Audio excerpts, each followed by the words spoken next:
Você chega em casa depois de mais um dia inteiro de trabalho, com a cabeça cheia de reunião, mensagem e tarefa que apareceu do nada, e quando alguém pergunta o que você fez de importante hoje, você trava.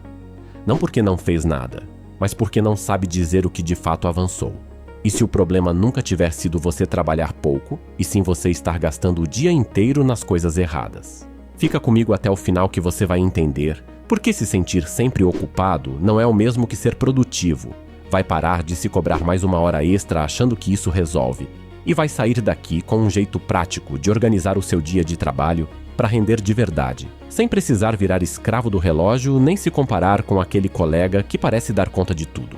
E se você quer parar de sair do trabalho exausto sem saber o que produziu, já deixa o like e se inscreve para evoluir comigo, porque aqui a gente fala de produtividade de um jeito que cabe na vida real, não naquele discurso de acordar 4 da manhã que ninguém aguenta seguir por mais de uma semana. Bora! Quase todo mundo carrega a mesma ideia na cabeça, que produtividade é uma questão de quantidade. Quanto mais hora você fica trabalhando, quanto mais tarefa você consegue empilhar na sua lista, mais produtivo você é.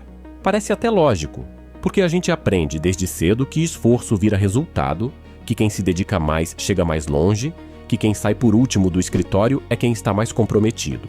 Você olha para a agenda lotada de reunião, para a caixa de mensagens sempre cheia, para aquela sensação de nunca ter um minuto livre e conclui que está sendo produtivo, porque está ocupado o dia inteiro. Só que ocupado e produtivo são coisas completamente diferentes. E é exatamente essa confusão que te mantém correndo sem sair do lugar.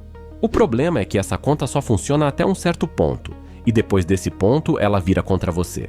Você emenda a hora extra, responde mensagem no fim de semana, aceita mais uma reunião que podia ser resolvida com uma mensagem de 30 segundos, e no fim do mês percebe que entregou basicamente a mesma coisa de sempre, só que mais cansado, mais irritado e com menos paciência em casa com quem você ama.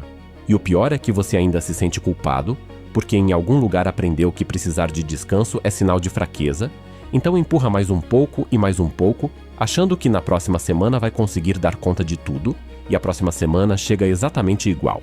Tem até um estudo de um economista de Stanford, chamado John Pencavel, que descobriu uma coisa curiosa, que quem trabalha 70 horas por semana entrega praticamente o mesmo resultado de quem trabalha 55.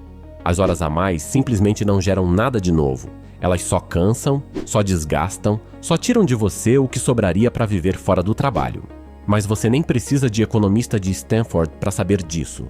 Você sente isso na pele todo santo dia, naquele fim de tarde em que você está sentado na cadeira, mexendo em 1000 coisas ao mesmo tempo, abrindo aba, fechando aba, respondendo mensagem sem nem prestar atenção no que está escrevendo, e no fundo sabe que já não está produzindo nada, só está cumprindo horário.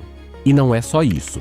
Tem pesquisa mostrando que depois que o mundo mudou o jeito de trabalhar, o que mais atrapalha o trabalhador em qualquer lugar do planeta não é falta de tempo, é dificuldade de manter a concentração. Isso apareceu em quase 3 de cada 10 pessoas que responderam.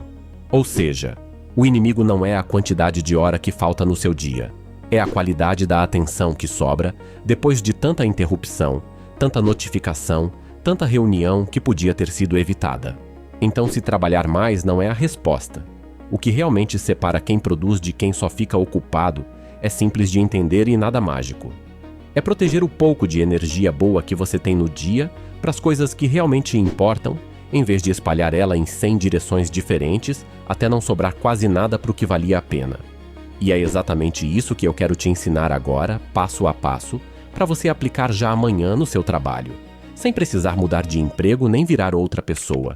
O primeiro passo é escolher uma coisa por dia, uma só, a tarefa mais importante e mais difícil que você tem, e não aquela lista enorme de 10 itens que você escreve de manhã e sabota você mesmo antes de começar.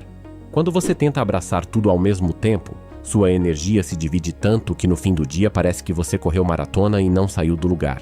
Pensa naquele dia em que você chega cedo, cheio de vontade, escreve uma lista enorme, e às 11 da manhã já respondeu o e-mail, resolveu 3 pedidos de colega, entrou em 2 reuniões rápidas e ainda não encostou na coisa que realmente importava.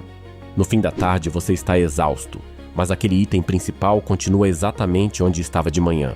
Para não cair nisso, escreva uma coisa num papel ou na tela do celular, sozinha, sem mais nada do lado, e trate ela como a prioridade inegociável daquele dia. Tudo o mais que aparecer, um pedido, uma dúvida de colega, uma ideia nova, isso é secundário até essa primeira estar resolvida. O segundo passo é dar para você um prazo mais curto do que imagina que precisa. Se você acha que aquele relatório vai levar 4 horas, se comprometa a fazer em 3. Parece contraintuitivo, mas um pouco de pressão controlada tira você da enrolação, corta aquele hábito de ficar revisando 100 vezes ou pesquisando mais um pouco antes de começar de verdade. Prazo apertado te obriga a ir direto ao que interessa, e você percebe rápido que boa parte do tempo que você achava que precisava era só enrolação disfarçada de cuidado, aquele jeito educado de adiar o começo.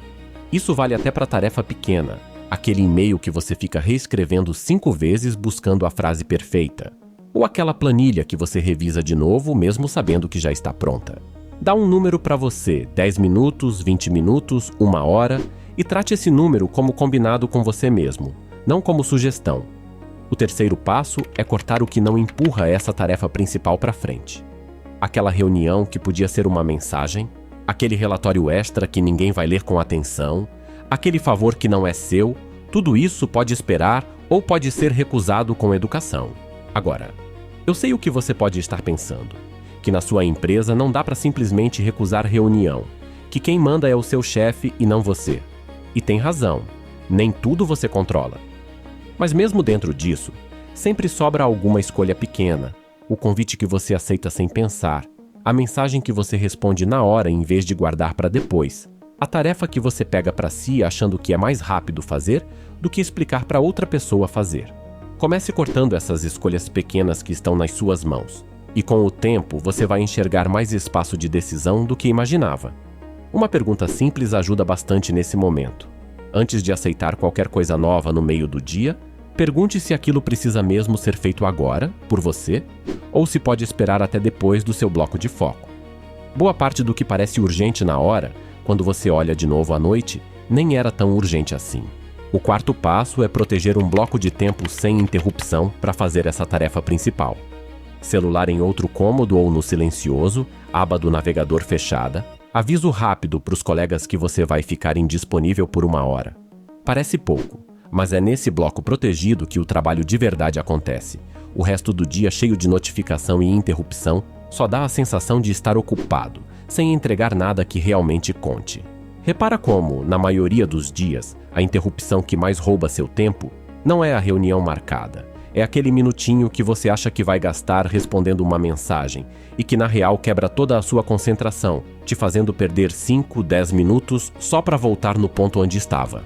Se 1 hora inteira parecer impossível no seu trabalho, comece com 20 minutos. O importante não é o tamanho do bloco, é ele existir de verdade, sem ficar checando o celular escondido no meio. E se seu trabalho realmente não permite desligar o telefone por causa de urgência de verdade, negocie com quem precisa falar com você, que fora de uma emergência real, a resposta vem depois desse bloco, a maioria das pessoas aceita numa boa, quando você explica que é só 1 hora. E o quinto passo, talvez o mais importante, é mudar a pergunta que você faz para você mesmo no fim do dia. Troque aquele "quantas horas eu fiquei trabalhando hoje" por "o que eu realmente empurrei para frente hoje". Repara que essas duas perguntas levam a respostas completamente diferentes. A primeira sempre vai te dar um número que parece nunca ser suficiente, porque sempre dava para ficar mais 1 hora. A segunda te dá uma resposta concreta, um nome, uma entrega, um passo que realmente saiu do papel, e é isso que constrói confiança de verdade no seu trabalho. Não o tanto de hora que a luz do escritório ficou acesa. Essa pergunta simples muda completamente o que você mede como sucesso, e com o tempo você para de se orgulhar de ficar até tarde e passa a se orgulhar do que entregou, mesmo que tenha saído mais cedo para jantar com quem você gosta. E vou ser sincero contigo, isso não vai funcionar perfeito todo santo dia.